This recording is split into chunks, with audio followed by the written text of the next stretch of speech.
Oi macumbeiro, oi macumbeira, oi para você que me segue, que não é nem macumbeiro nem macumbeira, mas está gostando do que eu estou falando, você já sabe quem eu sou.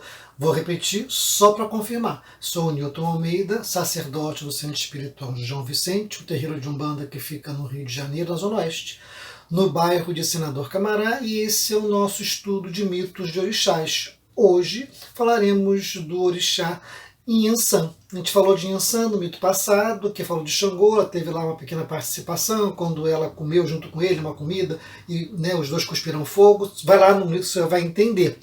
Antes de começar tudo, sempre gosto de lembrar, os nossos mitos são baseados nesse livro aqui, Mitologia dos Orixás, do Reginaldo Prandi. A Companhia das Letras é a editora. Antes de eu começar a falar de Inhansã, Cambono, toca a nossa vinheta, por gentileza, vai lá.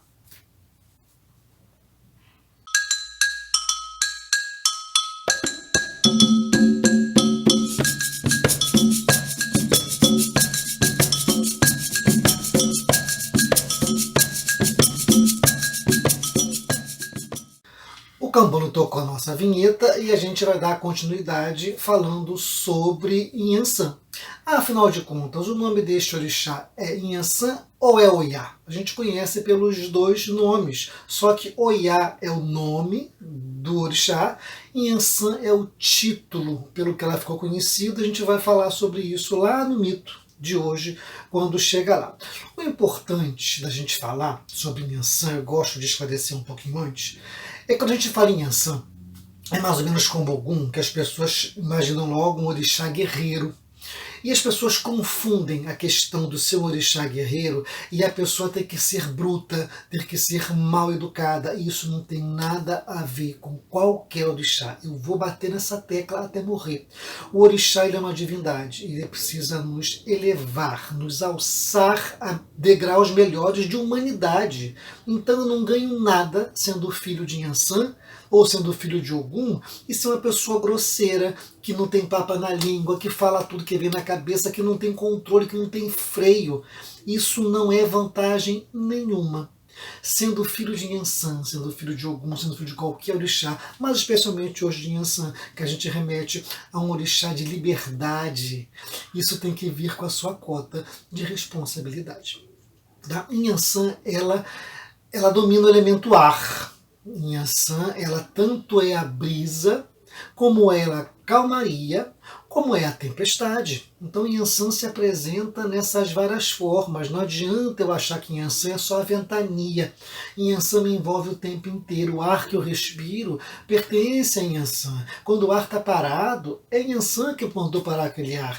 Quando o ar está em movimento, foi Inhansã que fez aquele ar se movimentar. E o orixá tem sabedoria e ele sabe quando, como, porquê. A gente precisa ir aprendendo com aquilo que o orixá nos manda. Falo isso no sentido físico, como no sentido figurado. Se a vida está calma, se a vida está turbulenta, se é Inhansã que está fazendo essa mudança na sua vida, procure escutar o orixá que te carrega. Procure entender que mensagens ele está te dando, que ensinamento ele está te passando, para que você se transforme numa pessoa melhor. Cultuar o orixá vai além da dança, vai além da oferenda, vai além da beleza plástica daquele movimento, de movimentos e tudo. Tá? E isso a gente precisa entender que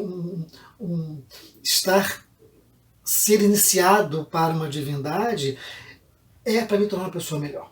O caminho de humanidade meu passa por aí, então eu preciso me melhorar, eu preciso ser melhor do que eu fui ontem e amanhã ser melhor do que fui hoje, porque o orixá me exige isso para que ele possa me honrar, e eu honro o orixá quando eu sigo um caminho de humanidade.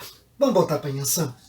Inhansã, ela é contemporânea de Xangô. Inhansã foi uma das esposas de Xangô, é conhecida como a que foi sua melhor companheira, porque ela compartilhava muitos valores com ele. Né? A gente entende lá que ela compartilha o poder do fogo com ele. A Inhansã, ela tinha uma afinidade com atividades de guerra, ela apreciava esses movimentos, ela era justa como Xangô, então eles falavam a mesma língua. Foi uma parceirona de Xangô. Foi Inhansã, teve outras esposas, teve Oxum, teve Obá e algumas outras, mas Inhansã foi aquela esposa ideal com quem Xangô, assim, quis compartilhar a sua vida. Então Yansan e Xangô estão ali num pé de igualdade muito interessante, num bate-bola muito bonito, numa afinidade, num relacionamento saudável, onde um alimentava o outro. É importante a gente também trazer isso para a nossa vida e buscar pessoas que comunguem com a gente valores, mas que também nos alimentem e que nos façam crescer. Essa é a importância das boas parcerias. Yansan tem muito a ver com coragem, tá? Não só com luta, mas com coragem. Mas o que é a coragem? A coragem não é a pura ausência de medo. Tá? Na verdade, a coragem é a capacidade de enfrentar o medo. Porque medo também não é pânico. A gente confunde essas duas palavras, esses dois, né, sentimentos. O pânico é aquela ausência de uma ação assertiva. Se eu entro em pânico, eu paro ou eu enlouqueço. Isso não é legal. O medo é um estado de alerta. Se eu tenho medo de doença, eu me cuido da minha saúde, eu faço exercício, eu vou ao médico, eu evito lugares que não sejam saudáveis. O medo me faz ter precauções. E a coragem é a capacidade de eu enfrentar no medo que eu tenho, tomar ações direcionadas para evitar o perigo, ou enfrentar se for necessário, mas enfrentar com estratégia, enfrentar com inteligência. É isso que Yansan nos ensina. Ela não sai igual uma doida, falando o que pensa e fazendo o que quer. Isso não é a liberdade nem a coragem que Yansan ensina. Ela nos ensina aquela coragem que exige o autoconhecimento, o autodomínio. É isso que esse orixá nos ensina e é isso que a gente precisa entender para honrá-lo e cultuá-lo de uma maneira legal, que realmente faça o nosso contato com a divindade ser válido, para que eu me melhore, seja uma pessoa integrada com a minha divindade dentro do terreiro, uma pessoa integrada com a minha humanidade, levando a minha vida fora do terreiro, levando ensinamento, aprendendo também muita coisa e vivendo com tranquilidade e com felicidade. Yansan é um orixá muito bonito, tá? Yansan é um orixá de liberdade. Yansan não tem muitos, ela não é freada pelo excesso de formalidades, né? Aquelas convenções sociais. Em Yansan é a mulher, e eu até extrapolo, é a pessoa desamarrada de convenções, mas com toda a responsabilidade, sabendo exatamente das consequências e assumindo as consequências das ações que faz. Essa é Yansan que eu cultuo, essa é Yansan que eu quero que você entenda e busque também cultuar. Esse orixá de liberdade com responsabilidade, que escolhe a luta que quer guerrear, que escolhe a guerra que quer entrar, porque sabe que tem capacidade de ir lá e vencer. Então que a gente cultue uma Yansan de liberdade, de responsabilidade, de domínio sobre si, autodomínio, nem só autocontrole, que o controle parece uma coisa de repressão. O autodomínio, você usa teu potencial com inteligência, com estratégia, de uma maneira muito legal.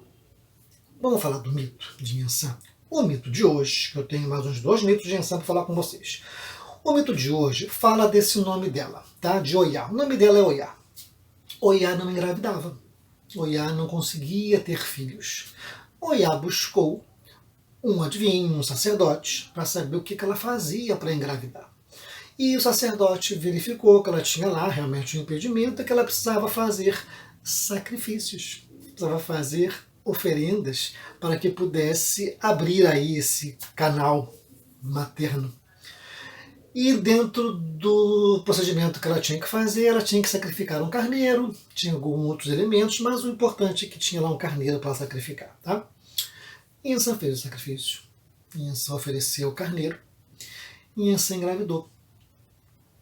Oiá engravidou. Oiá matou o carneiro. E Oiá teve 9 filhos. Daí o nome dela, ela ganhou o título de Yansan. Quando ela passava pelo mercado, as pessoas diziam, lá vai Yansan. Yansan quer dizer aquela que é mãe de 9. Yaomomessan é uma contração de uma frase em Yorubá. Yorubá tem essa característica, ele faz uma contração de frases e vira um nome, um título. Então Yansan é a contração dessa frase, mãe de 9 filhos. Yansan pariu 9 crianças depois que ela fez o sacrifício. Alcançou o objetivo dela, que ela tanto queria, que era ser mãe, foi mãe de 9. Como forma de gratidão por ela ter conseguido o que ela tanto desejava, Inhansan jurou que ela nunca mais comeria carneiro. E assim ela fez. Inhansan nunca mais usou carneiro para se alimentar, e é por isso que nos rituais de Yansan, nas casas onde exige o sacrifício, onde tem esse tipo de ritual, né, com oferenda de animais, não se oferece carneiro para Yansan, porque ela rejeita por conta dessa história. O que esse mito quer falar para a gente? O mito acaba aí. Yansan não come carneiro por causa disso. O que esse mito está explicando para a gente, seu Newton? Pessoal, esse mito fala sobre gratidão. Yansan Oya vem nos ensinar a ser gratos.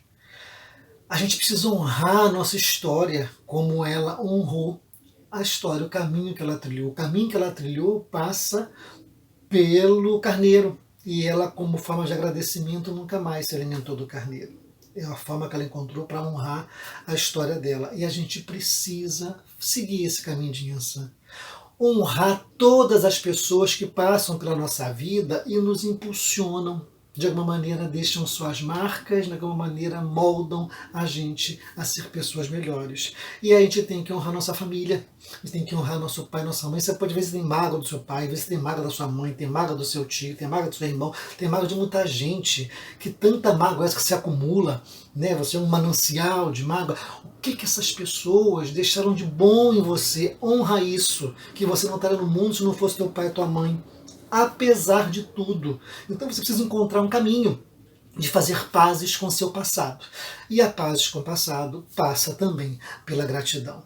As pessoas que te auxiliaram no começo da tua vida, seja a vida do trabalho, seja a vida do estudo, tudo, sua vida mediúnica, aquelas pessoas que te encaminharam para onde você está hoje, você já agradeceu? Já foi grato? Já expressou isso aí de alguma maneira? Já se colocou à disposição dessas pessoas? Então isso é muito importante. Esse mito fala da importância de você ser grato e a tua vida ser mais leve, a tua vida ser mais feliz, você estar mais tranquilo com você mesmo. É um mito curtinho, o nosso vídeo também está curtinho, e eu quero que você pense. Yansan hoje veio te falar sobre a gratidão. Boa reflexão. Tchau para todo mundo. Eparreioia.